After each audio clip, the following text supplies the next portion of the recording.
കുറേ ദിവസമായി ശരിക്കൊന്നും എനിക്ക് ഉറങ്ങാൻ പറ്റാത്തത്. എനിക്ക് ആദ്യം ഭയങ്കര പേടിയുണ്ടായി. ഇന്നലെ ഞാൻ സമാധാനത്തിൽ ഉറങ്ങിയത്. അസ്സലാമു അലൈക്കും.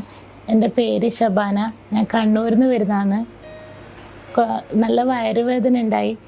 അങ്ങനെ ഇവിടെ കാണിക്കാൻ വന്നപ്പോൾ ഫസ്റ്റ് സോണി ഡോക്ടറെ കണ്ടത്. പക്ഷേ ആ ഡോക്ടറിൻ്റെ പെരുമാറ്റം കണ്ടപ്പോൾ തന്നെ എനിക്ക് ഭയങ്കര ആശ്വാസമായി. പിന്നെ ഹഫീസ് ഡോക്ടറിനെ കണ്ടതും എനിക്ക് ആദ്യം ഭയങ്കര പേടിയുണ്ടായി. ഡോക്ടർ നല്ല സീനിയർ ഡോക്ടറല്ലേ, അപ്പോൾ നല്ല ഗൗരവമായിരിക്കും. പക്ഷെ അങ്ങനെയൊന്നുമല്ല. ഡോക്ടർ നല്ല സമാധാനത്തിൽ തന്നെ എന്നോട് എല്ലാ കാര്യങ്ങളും ചോദിച്ച് എന്നിട്ട് തന്നെ എനിക്ക് ആശ്വാസമായി. പിന്നെ ആ വരുന്ന സമയത്ത് കണ്ണൂരിൽ നിന്ന് ഫാമിലിയിൽ നിന്നും ഫ്രണ്ട്സിൽ നിന്നെല്ലാം എൻ്റെ അടുത്ത് ചോദിച്ച് എന്തിനാണ് ഇത്ര ദൂരെ പോകുന്നത്, കണ്ണൂരിൽ തന്നെ കാണിച്ചൂടെ? ഞാൻ പറഞ്ഞില്ല, എനിക്ക് പഠിച്ച സഹിച്ചിട്ട് ഇവിടുന്ന് എനിക്ക് മാറുമെന്ന് എനിക്കൊരു വിശ്വാസം തോന്നി. അതേപോലെ തന്നെ അല്ലോ സഹിച്ചിട്ട് സർജറി കഴിഞ്ഞിട്ട് വിഷമമൊന്നും ഉണ്ടായിട്ടില്ല. ഇന്നലെ ഞാൻ സമാധാനത്തിൽ ഉറങ്ങിയത്. കുറേ ദിവസമായി ശരിക്കൊന്നും എനിക്ക് ഉറങ്ങാൻ പറ്റാത്തത്. പിന്നെ ഇവിടുത്തെ സ്റ്റാഫ് ശരിക്കും എന്നെ ഒരു വീട്ടിലെ ആളെപ്പോലെയാണ് കാണുന്നത്. ഞാൻ ഏത് സമയത്ത് വിളിച്ചാലും ഫോൺ അറ്റൻഡ് ചെയ്യും, കാര്യങ്ങൾ പറഞ്ഞുതരികയല്ല ചെയ്തു തന്നത്.